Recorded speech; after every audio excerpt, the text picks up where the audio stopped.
Почитувани добро вечер. Вечерашен гостин во емисијата Став е докторот, пратеник од редовите на ВМРО ДПМН Зоран Ѓорѓиевски. Господине Ѓорѓиевски, добро вечер и благодарам што прифативте да гостувате во нашата емисија. Добро вечер и вам и на гледачите на Телевизија Плюс, као локален медиум кој е доста пратен од страна на нашите сограѓани. Заедно со директорот на Агенцијата за спорт и млади и председателот на партијата Никола Груевски, викендов ги пуштивте во употреба 4 нови тениски терени кои што се наоѓаат во близина на спортската сала, инаку се во рамки на проектот на владата за изградба на 120 вакви објекти. Па вака, овие терени треба да бидат пуштени уште веднаш после 2 август, отприлика до тогаш траја завршните работи на завршување на овие терени. Меѓутоа, поради непогодите што ја задесија Република Македонија, каде што целокупната партија ВМРО ДПМН заедно со целиот државен врв, со сите своји институции беа заангажирани за средување на последиците од невремето кое се случи на 6 август, не бевме во можност да можеме да ги отвориме овие 4 тениски игралишта, така да тоа е проект кој е ветен уште за локалните избори во програмата на ВМРО ДПМН, што јас имав као градоначалник као кандидат за градоначалник за општина Куманово. Поради одредени проблеми се доцнеше со проектот, меѓутоа сега е завршен, пуштен е свечено со директорот на Агенцијата за млади и спорт и ќе биде даден на стопанисување на општина Куманово. Да, се надевате дека ќе им користат на кумановци за рекреација и слично? Па вака, во Куманово пред се постојат веќе тениски клубови, каде што се ангажирани многу млади луѓе и мали дечиња, така да имаше потреба од вакви терени. Спецификата на овие терени е што стандардите по кои се изградени се такви да на нив може слободно во Куманово да се организираат меѓународни надпревари. Бидејќи другите постојни тениски игралишта што ги има во општина Куманово не се од тој ранг, така да со добивање на овие терени Куманово веќе може да биде покровител на меѓународни тениски манифестации. Претходната недела гостин беше и председателот на Собранието Трајко Велјановски. Вие заедно со него се сретнавте и со граѓани кои добија грантови за самовработување. Кој е вашиот став? Дава ли резултати оперативниот план на владата за намалување на невработеноста? Вака, тоа се мерки кои на одреден начин големата слика во која Куманово како град доминира, тоа е бројката на невработеност. Мора да потенцираме одредени бројки за да можеме да сватиме каква е таа слика. Значи, во Куманово бројка на пасивни баратели на работа е 19.650. Број на активни баратели е некаде околу 12.000. Тоа е страхотно голема бројка.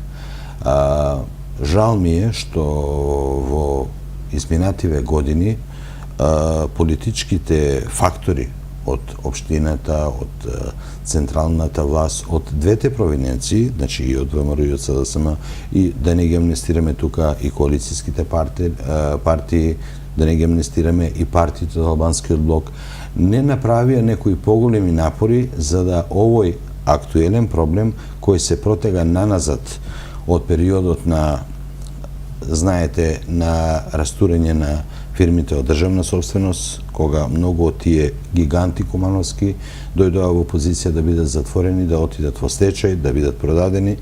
Значи, тој проблем кој го гази Куманово и кој е еден од главните причини за големата бројка на млади луѓе што бегаат, го актуализираме наназад 4 години, мислам, од моја страна, као политички субјект. Така да, главна работа која имавме поставено уште во програмата за локалните избори од 2013 беше градење на една тир зона, бидејќи тир зоните даваат многу поголема бројка на вработување.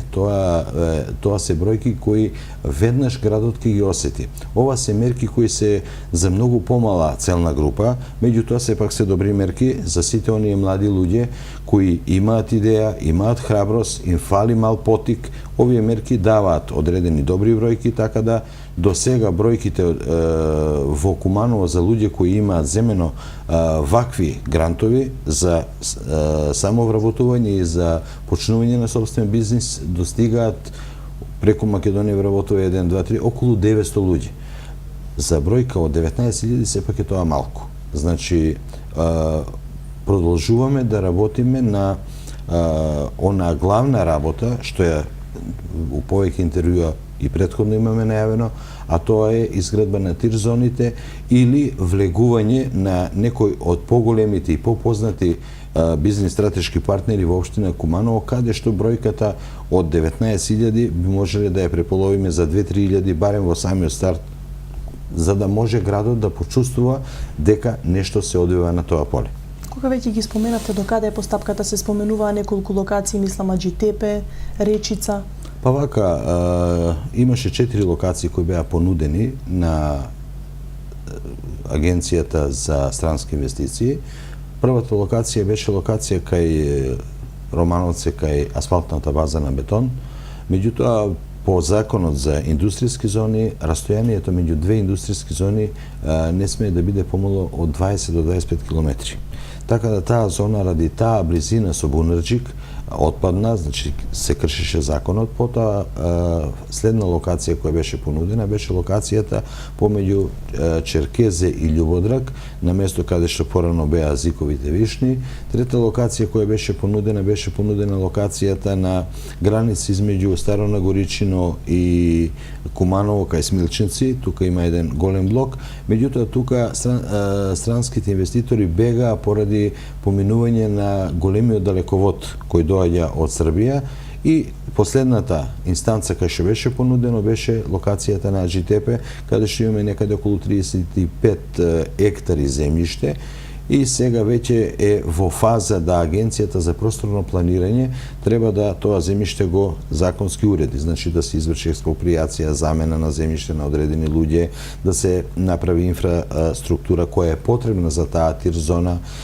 Останува уште еден поголем проблем, клучката помеѓу на спојот на коридор 8 и коридор 10 да се адаптира за да може да се вклучи оваа тир зона на двата коридора. Странската компанија Агрикорп Инвест го откупи мнозинскиот дел од компанијата Бонум. Се надевате ли дека ова ќе биде потик за економскиот развој во Кумановскиот регион, но исто така и за намалување на невработеноста?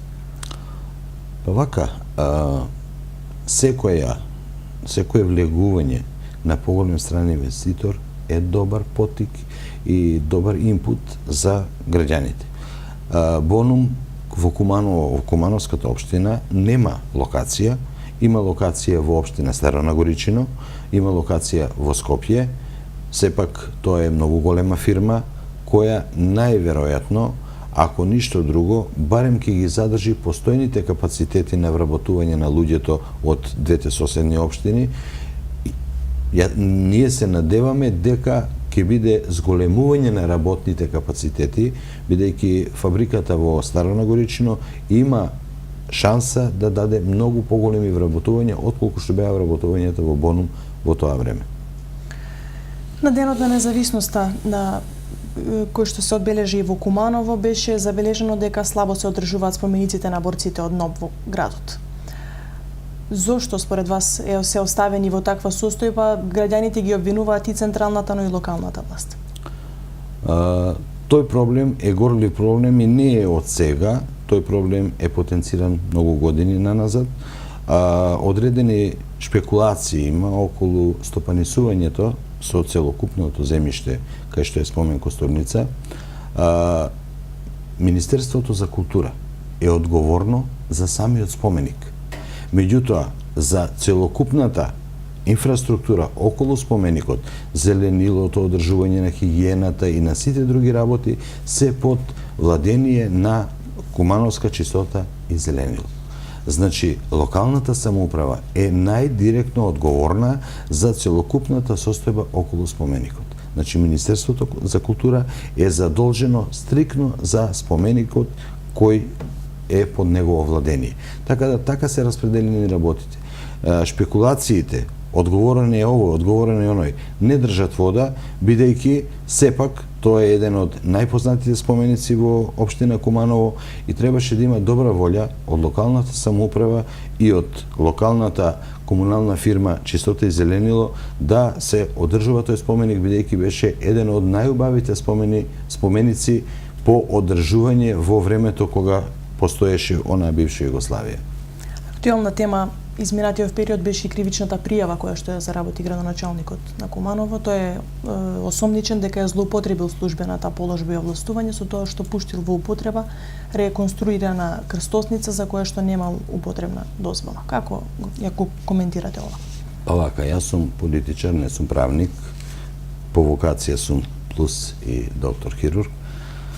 Мој став по овие прашања е доколку е прекршен законот, не градоначалникот, било кој, институциите треба да си ги решаваат проблемите. Дали се основани или не, институциите се тие кои треба тоа да го утврдат. Ние као јавни личности имаме право да за одредени проблеми преку пресови или било како подопрен глас да поведеме некои иницијативи, меѓутоа главната работа која треба да ја вршат, треба да се ја вршат институциите. Институциите се тие кои ќе кажат дали има некоја злоупотреба или нема злоупотреба. Доколку има злоупотреба, според законот, според правото, да се постапува, да никој не е иземен од правото и да никој не е над законот. Без обзира било кој да биде, дали тоа ќе е пратеник, дали тоа ќе е градоначалник, значи никој не е над правото. И од моја страна, секој пат сум апелирал до институциите да си ја работата вршат совесно и во законски рамки, за да не би имале сите оние работи кои ни се случува, што ни се случува со трагични последици и се. Конкретно околу таа раскрсница, не знам какви се постапките, меѓутоа директно бев вклучен во едни разговори со градоначалникот и бившиот министер за транспорт и врски, каде имавме ние као ВМРО-ДПМН една иницијатива за градење на таква една кружница. Бевме спремни као преку притисок на централната власт до Министерството за транспорт и врски да самото министерство ја финансира изградбата на таа кружница. Општината требаше да даде проект. Градоначалникот потоа се излече дека не можел да направи таков проект и таа работа остана на тоа. Генерално, кој е вашиот став за сообраќајот во градот? Се одржуваат ли доволно вертикалните и хоризонталните сигнализации? Пред се, самото одржување на постоечкиот сообраќајна инфраструктура во Куманово е катастрофална. Значи, ќе бидам малку циничен, несватливо е да во Куманово за шарената револуција имаме боја, немаме боја, да ги офарбаме пешачките премини, да ги обележиме поради безбедност на пешаците, каде што се и стари лица, и деца, и возрастни. Значи, тоа е малку несватлива работа. Разбирам да за некои големи инфраструктурни проекти општината нема пари. Меѓутоа, за тековно одржување на инфраструктурата во сообраќајот, како што се пешачките премини, одбележување на траките на патиштата, звучната, светлосната сигнализација. Значи, тоа се тековни работи за кои нема потреба да се разговара. Тоа се работи за кои се подразбира дека треба да бидат средени. Иначе, за другиот дел, за сообраќајниот хаос кој е во градов, тоа се работи кои многу одамна Куманово со и оваа локална самоуправа и со претходните локални самоуправи, тоа е една битка која имат изгубено. Еден град кој во последните 25 години има таков развој кој што е Куманово, за да дојде до бројка 120.000, пред се треба со едно долгорочно планирање да планира инфраструктура во градот за да не постојат тесни грла, значи затоа служат генералниот урбанистички план. Ние во Куманово имавме еден генерален урбанистички план кој беше со важност од 2012. Од 2012 не се направи нов генерален урбанистички план. Правиме некои адхок решенија со промена на одредени дупови само да се прават згради, каде што основните параметри кои одат со градењето на тие стамбени згради не се запазуваат. Тоа се параметри за паркинзи, тоа се параметри за зеленило, затоа сведоци сте дека Куманово стана една бетонска населба, каде што дури и на тротоарите излегуваат влезовите од зградите, каде што се, да кажем, самите пешаци загрозени, а да не зборуваме дека веќе потребата за проширување на улиците низ Куманово со растеретување на одредени тесни грла, со правење на паркинг простори, како што беше многу пати спомнуваната катна гаража, за која една и имавме почеток во центарот на градот кај Зелен пазар, која не заживеа, зошто не знам. За тие причини треба да си каже локалната власт кои се причините зашто тоа не заживеа. Требаше да се изгради нова катна гаража на локација позади нама, се застано со целата таа работа. Значи, еднаш треба да сватат граѓаниве дека секој од нас треба да си понесе одговорност за своите постапки во процесот на владење со овој град. А граѓаните се тие кои треба да не наградат или да не казнат за одговорното или неодговорното раководење со овој град. Заради добробит на сите нив. Свесни сме сите дека и со правење на еднонасочниот саобраќај, за да можеме да покриеме одредени паркинг простори во Куманово, тоа не е инвестиција. Инвестиција со 3 канти фарба, за да се наплаќа паркинг простор во Куманово, не е решение. Гледаме дека не е решение, не функционира. Така да мора да се работи подолгорочно со правење на еден генерален урбанистички план во кој ќе бидат опфатени сите сообраќајници, сите тесни грла анулирани, најдени одредени адекватни сообраќајни решенија, не да ги наоѓа градоначалникот или него стручни лица по таа област да се произнесат за да тој добробит го видат граѓаните. Локалната самоуправа во моментов се посвети на санирање на патната инфраструктура. Различни коментари има и за оваа тема, не многу мина сметаат дека се поставуваат, го доведуваат во прашање и квалитетот на асфалтот кој што се поставува. Кој е вашето мислење? Па после 12 години ред беше да се сетат. После 12 години владење, дали 12 години требаше да поминат за да локалната самоуправа се свести дека главна работа во градот беше инфраструктурата и асфалтирањето на улиците. Тоа требаше уште во првиот мандат да биде завршено. Околу квалитетот на поставување на улиците, околу правење проекти за сите тие улици, доколку ги има и ако воопшто ги има. Значи, ја не знам дали ги има, али мислам треба да се провери со ад-хок решенија, правење на асфалтирање на одредени улици со намена пред избори не е решение на градот. Затоа и кажав, решение на градот е носење на еден генерален урбанистички план, каде што можеме да ги направиме сите планирања за ширење на градот, пошто не е само патната инфраструктура во Куманово проблем.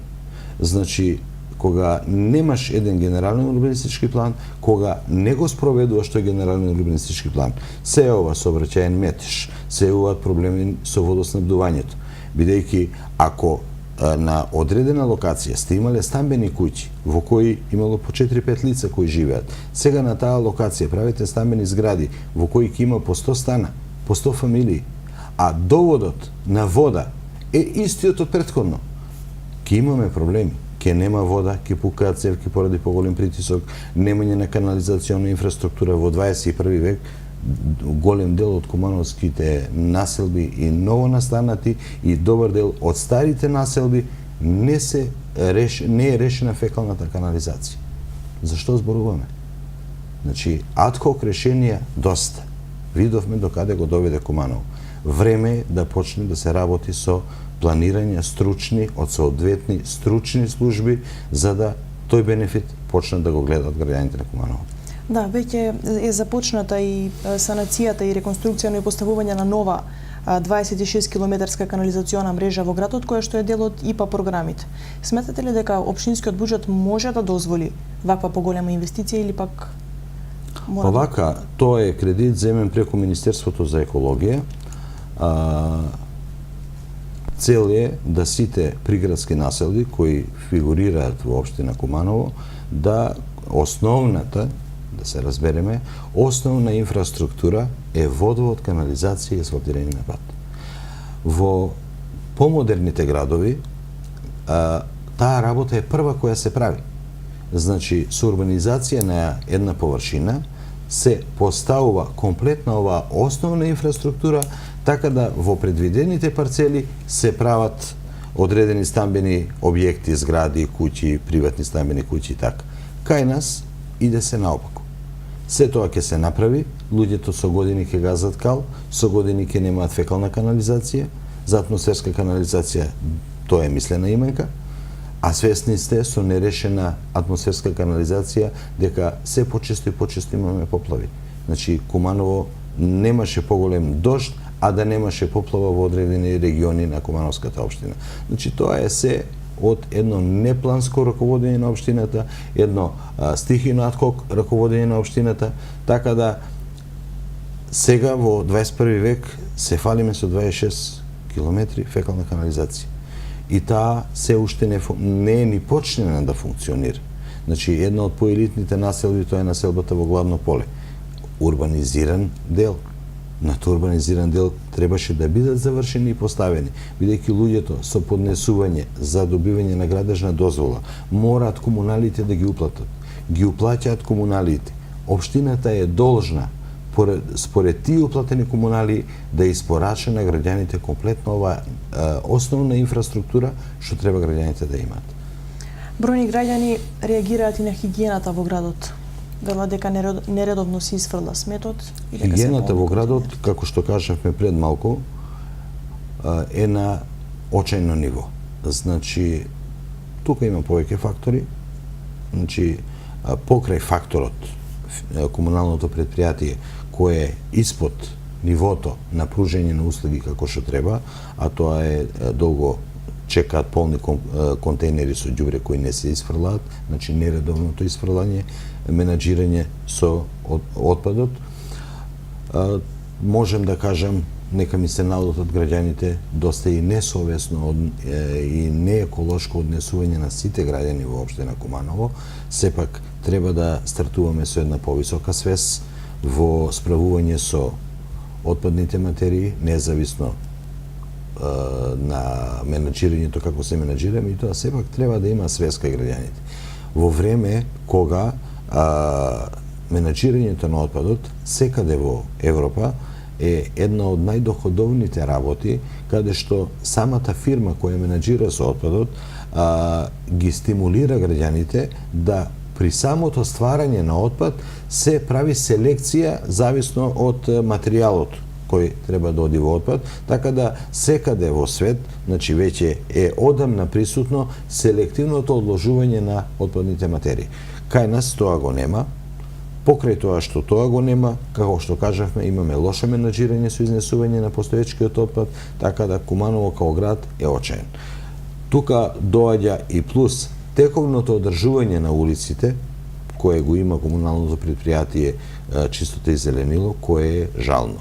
Ќе ви дадам еден пример, имаме гости некои од страна, баш овие денови, ги изнесов во делот на Куманово кај Гоце Делчев, тоа е нова населба, многу убава населба.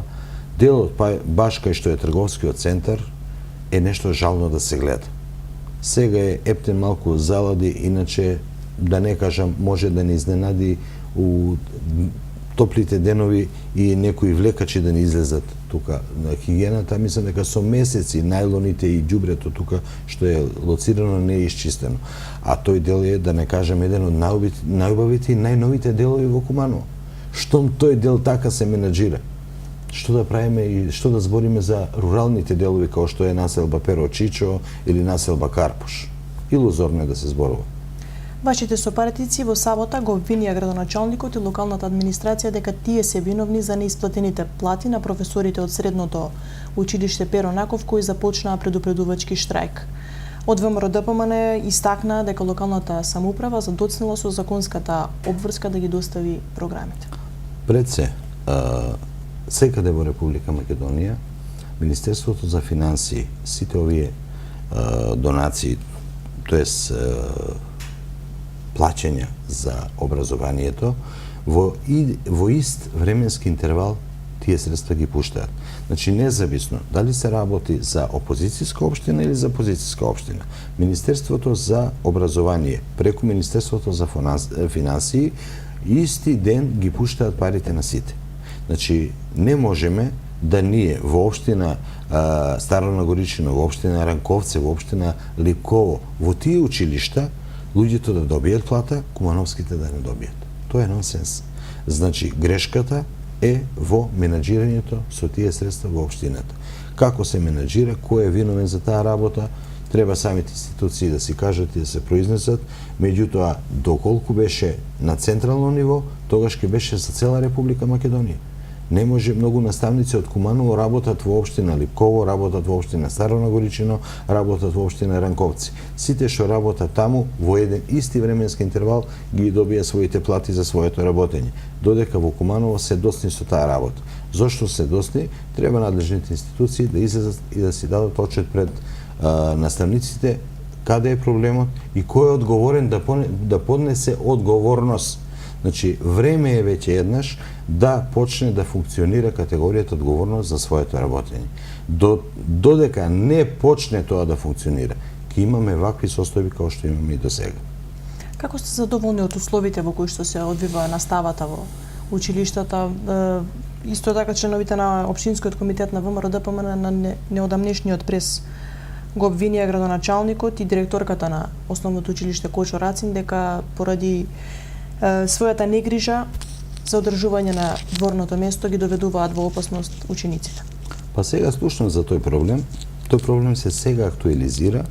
Тој проблем сега доби светло во градот.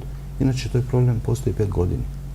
Тој зите 5 години пукнен, а неговото нагибање од ден на ден е се поголемо. И кај нас требаше да ни се случи несреќа за да го лоцираме проблемот. Ние до сега не видовме од локалната самоуправа превентивно делување. Може би новата директорка на Кочо Рацин е најмалку виновна за оваа состојба. Бидејќи за нејзе ова е наследена состојба. Значи не е ова од сега. Зошто морало да помине 5 години, зошто морало да сега со интервентни средства се средува тој проблем, тоа треба да си кажат надлежните институции во локалната самоуправа кои менаџираат и со основните училишта и со средните училишта. Ме прашавте, ВМРО ДПМН инсистираше за одредени смени на раководни лица во основните и средните училишта во Куманово. Па ќе ве потсетам на една слика која се случуваше минатата година, кога самите професори и самите директори ги потикнуваа учениците и ги внесуваа во одредени политички збиднувања со нивното учество и неодење на настава и непратење настава, така да одговорноста што тие ученици на крајот не ги одработуваа сите часови што ги изгубија, да не кажам по кој критериум оценките им се дадени, тоа нека им е на чест на наставниците, ова јавно го зборувам. Гурањето на тие деца во сите тие политички превирања, тоа е една нехумана работа, бидејќи таа млада генерација во тие училишта не е дојдена за оцени, дојдена е за знаење. А знаење се добива со одење на часови, на настава, пратење на настава, учествување во настава. А само со давање на оценка после месец дена неодење во училиште со 2 недели скратени часови не се на знаењето надокнадува. Сведоци сме дека се повеќе главен репер за влегување у многу поголеми инстанции за младиве е знаењето, не се оценките. Бројни коментари меѓу јавноста предизвика и екскурзиите за учениците. Многумина реагираа на цена од 200 денари за прошетка до Пелинце. А како да не реагират? Ако до Пелинце карта земена на поредовен пат за превоз е 60 денари, во еден правец, во два правца 120 денари. За една екскурзија која гарантира полн автобус, место цената да биде пониска, цената е повисока. Мислам, јас пред малку кажав, јас сум политичар, по вокација доктор, не сум математичар, за да можам сите работи да ги израчунам, меѓутоа со некоја проста, што викаат наши кумановци, пазарска математика, ова никако не се вклопува. Или се вклопува со одреден посто за организаторите кои ги организираат овие екскурзии. Мада меѓу народот се излезе кога беше еден мој прес за состојбите за транспортот, за средствата од транспортот за општина Куманово, кога градоначалникот излезе и кажа дека за екскурзиите се вклучени во средствата што ги Министерството за образование дава за транспортот на учениците до школите. Имаш и таква изјава. Треба да се излезе и да се каже. Али треба одговорност да се покрене. Сдруженијата на граѓани преку училиштата треба да покренат одговорност за оваа работа. Се додека некој не понесе законска одговорност за ваквите шпекулации и за ваквите манипулации меѓу граѓаните на категоријата за која сите сме наосетливи, а тоа се нашите деца, мислам дека оваа работа нема да престане. Ова не е од сега. Ова наназад години функционира. Мислам дека треба да почне да се покрене една иницијатива од родителските совети кои се застапени во училиштата, да еднаш некој понесе одговорност, за да се знае дека и таа работа не може неказано да се работи. И оваа година во 6 објекти на градинката Ангел Шајчи ќе престојуваат двојно повеќе деца од предвидениот капацитет. И локалната и централната власт најавија дека ќе се прошират и доградат постоечките градинки, но за жал од тоа се уште нема ништо. Вака, проблемот со градинките не е сегашен. Значи, наназад години имаме многу поголема бројка на заинтересирани родители за да ги сместат своите деца во предшколските установи. Еден горлив проблем, така да и постојните капацитети се дополнително преоптеретени над своите можности. Значи, и сега функционира така. Така да, уште во програмата за локалните избори 2013 ние имавме перцепирано дека имаше потреба, барем во тој период, за уште две нови градинки и проширување на дел од постоечките. Таа иницијатива ја водиме наназад подолго време, така да преку министерот, сегашниот дополнителен министер Диме Спасов, имавме една иницијатива за проширување на постоечките објекти, каде што се градинките, едната во центарот на градот до Пионерскиот дом и втората во близина на населбата Гоце Делчев, за нивно проширување на постојните капацитети, за да имаше една иницијатива, се дојде до таму да се распише тендер за баш оваа градинка што беше во центарот на градот. Сега, при посета на председателот на партијата на ВМРО ДПМН Никола Груевски, при неговиот прес за оваа работа, се кажа дека тендерот не поминал, бидејќи фирмите дошле со поголем износ за чинење на објектот, отколку што била првичната цена која била поставена како цена за да се заврши оваа работа. Меѓутоа, сметам дека тој проблем на техничко ниво за најкраток временски интервал ќе се разреши и сметам дека во наредната година дека ќе стартува веќе, пошто проектот е веќе изготвен. Проектите се изготвени, значи веќе е дојдено до фаза на тендерска постапка, каде штом заврши тендерот, ќе треба да почне техничката изработка на проширувањето на градинките да стартува. Има потреба, има и со тоа нема да се реши главниот проблем. Сепак главниот проблем треба барем уште две нови градинки во поголемите рурални населби, како што е населба Перочичо и како што е населба Карпош. Што велат вашите информации, докаде изградбата на ургентниот центар во градот? Па вака, проектот за ургентен центар го имаме покренен уште пред 2 години. Првично беа предвидени некаде околу 20 милиона денари средства за првичната рамка на тој ургентен центар каков треба да биде, така да имавме бројни перипети и околу наоѓање на средствата и бројни перипети околу вадењето на сите тие технички документации за тој проект може да дојде во фаза дојде до фаза за распишување на тендер, така да сето тоа е завршено.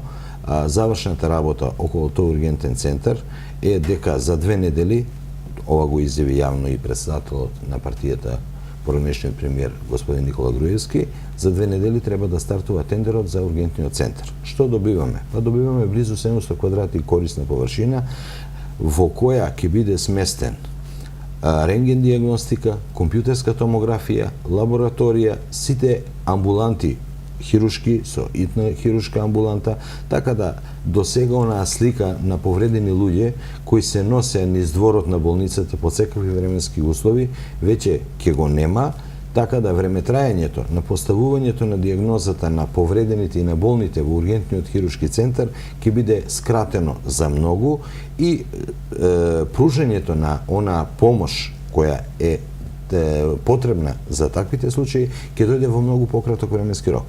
Така да селектирањето дали пациентот ќе остане на лекување во Општа градска болница Куманово или ќе има потреба да се носи во повисока инстанца, целото тоа време траење ќе биде скратено, значи тоа е еден потек во интерес на граѓаните на Куманово. Мора да се подсетиме дека до сега работата на хирушкиот оддел беше функционално направена така да не беше тоа една функционална целина. На една страна беа хроничните амбуланти, на друга страна беше итната хирушка амбуланта, на трета страна оделението. Не беше тоа една функционална целина каде што времетраењето на давањето на услуга на болните и повредените лица траеше многу. Поготово диагностичките процедури беа хорор. Да не кажам условите во кои функционираше хирушката амбуланта, пак ќе кажам хорор. Нешто несватливо за град од 120.000. Така да тоа беше една насушна потреба и за граѓаните, за да се чувствуваат достоинствено онаму кај што ќе легнат и да побарат помош. Верувајте дека во одредени, можеби, ветеринарни установи имаше подобри услови него што беа условите во старата хирушка амбуланта во подрумските простории на болницата. Сметам дека тоа ќе биде голем добит за Куманово. Да искористам прилика да кажем дека со оваа посета на председателот Груевски се промовира и добивањето на нов дигитален мамограф, една работа која одамна требаше на Куманово. Да не забораваме дека Куманово е најсеверно поставено и за проблемите кои во Куманово се јавуваат од бомбардирањето 99 година, каде што процентот на карциномите е многу зголемен, имаше потреба од еден ваков апарат за добробит на граѓаните на општина Куманово. Една третина од лекарите специјалисти во општата болница се на возраст од над 50 години. Постои ли можност наскоро Куманово да остане без специјалисти? Па вака, ја во едно интервју овдека што го имам давано пред одреден период, ме прашува постои ли шанса Куманово да биде клиничка болница. Ја и тогаш кажав, кадровската политика на една таква институција не се води за година 2, 3, 5. Значи, кадровската политика во таква институција се води најмалку на 10 до 20 години однапред. Значи, овие планирања дека одреден број од специјалисти ќе заминат на работа во приватните ординации, дека одреден број на специјалисти, значи тоа е една тековна работа која менаџерскиот тим на болницата мора да се ја води. Сепак ние имаме руководство во болницата кое мислам дека води сметка за оваа работа.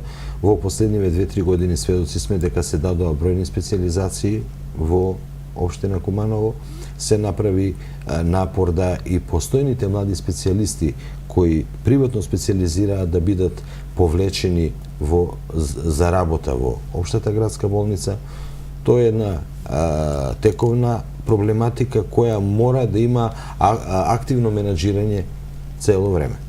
Значи, тоа е една жива работа, мора да има активно менаџирање, затоа што сепак болницата е простор каде стручното усавршување на сите тие млади специјалисти што треба да дојдат е доста големо. Свесни сме дека старосната граница на дел од колегите е над 50 години, меѓутоа сметам дека се води доволно грижа за да нивното заменување со помлади кадри се направи благовремено, онолку колку што дават условите. Подолг период сте надвор од операцијската сала, може ви недостасува ли професијата? Па многу пати на ова прашање сме разговарале. До пред 5-6 месеци наоѓа време да од време на време влегувам во операционата сала, меѓутоа со последниве години свесни сте дека Македонија е во една политичка криза.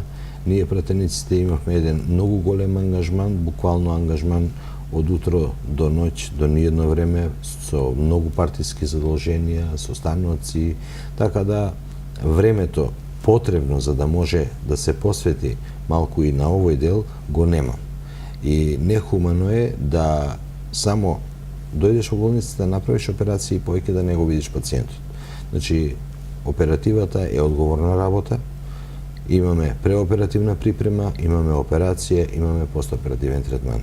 Секој дел подеднако е важен во целокупното заздравување на пациентот и во позитивниот ефект од тоа лечење. Доколку го нема сето тоа, секој пат постои шанса за некоја грешка.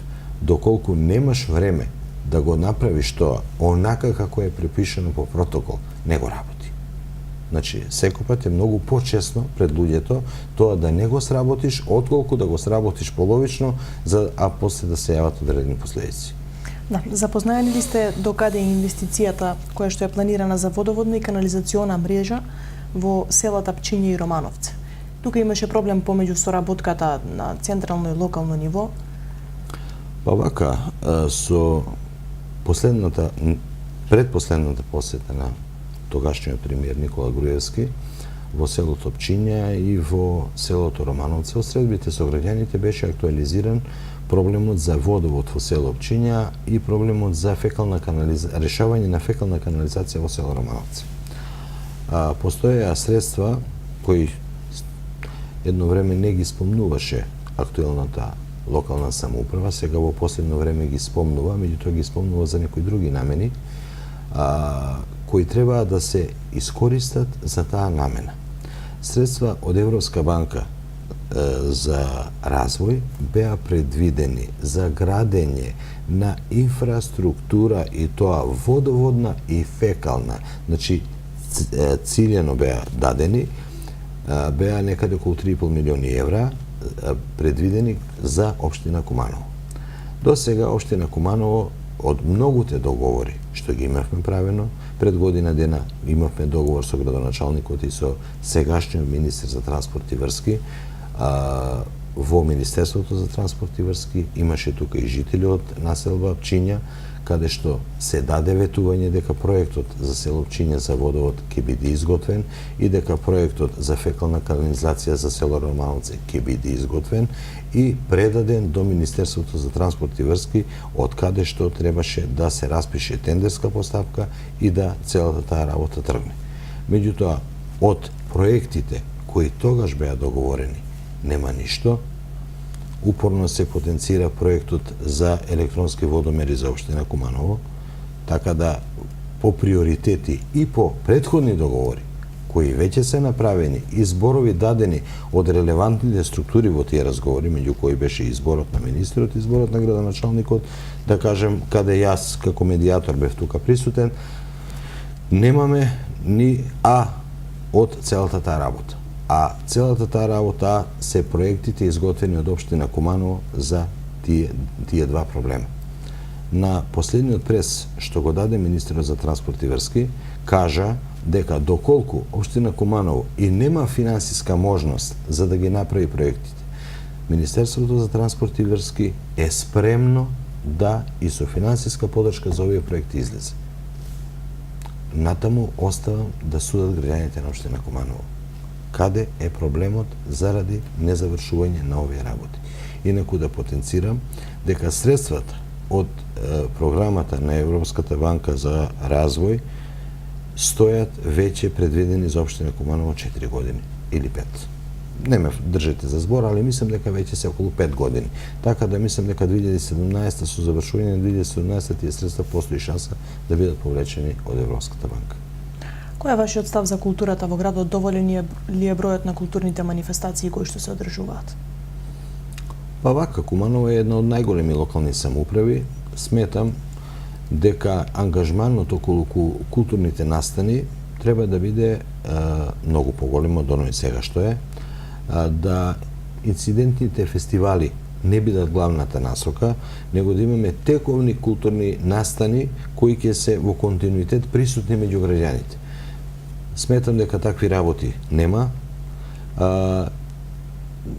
За дел има вина и до локалната самоуправа, за дел има вина и меѓу институциите на централната власт. Меѓутоа сметам дека со една поголема ангажираност на раководните луѓе, со една поддршка од граѓаните за една таква работа да може да тргне, би можело да Куманово биде еден носител на културата во Република Македонија.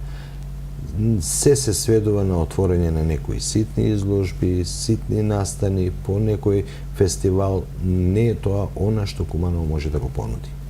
Сепак и Куманово е еден од постарите градови во Република Македонија кој има своја традиција во културата со која може да биде еден од носителите. Значи, ние немаме настани од типот Браќа Манаки, Струшки вечери на поезијата, меѓутоа, далеку од тоа, да како општина главна работа ни биде театарскиот фестивал Денови на кумановската комедија. Не може тоа да биде. Значи, треба Куманово као град да најде простор, да на културно ниво си го најде своето место во Република Македонија со еден малку поголем меѓународен културен настан, каде ќе бидеме препознаени по таа работа. Сметам дека културните работници начело со локалната самоуправа, со луѓето од централната власт преку Министерството за култура треба да најдат сили да се сплотат и да понудат еден таков настан по кој Куманово ќе биде познат македонски град на културно поле. Постои ли можност повторно да се кандидирате за градоначалник? Па сега за сега се уште се актуелни предвремените избори. Чекаме да видиме работите како натака ќе течат, доколку се оцени дека со мојата кандидатура има шанси да ВМРО-ДПМН ја води општина Куманово, има одредени релевантни фактори во партијата што тоа треба да го решат, постои одредена постапка на решавање на таа работа. Сега за сега перцепцијата и акцентот на делување е на друго поле. Почитуван господине Ѓорѓиевски, ви благодарам што бевте дел од емисијата Став. Благодарам и на вас што оваа вечер успеавме да од дел, не сите, од проблемите кои ја мачат општина Куманово, да ги на одреден начин малку расветлиме, разјасниме. Јас се надевам дека и понатаму ќе имаме средби за кои за одредени проблеми целно можеме да ги пошироко елаборираме за да на граѓаните на општина Куманово им јаснат работите, мислам да им станат работите малку појасни заради нивно подобро функционирање во градот. Секако ви благодарам. Почитувани гледачи, тоа беше се за вечерва. Останете на Телевизија Плюс.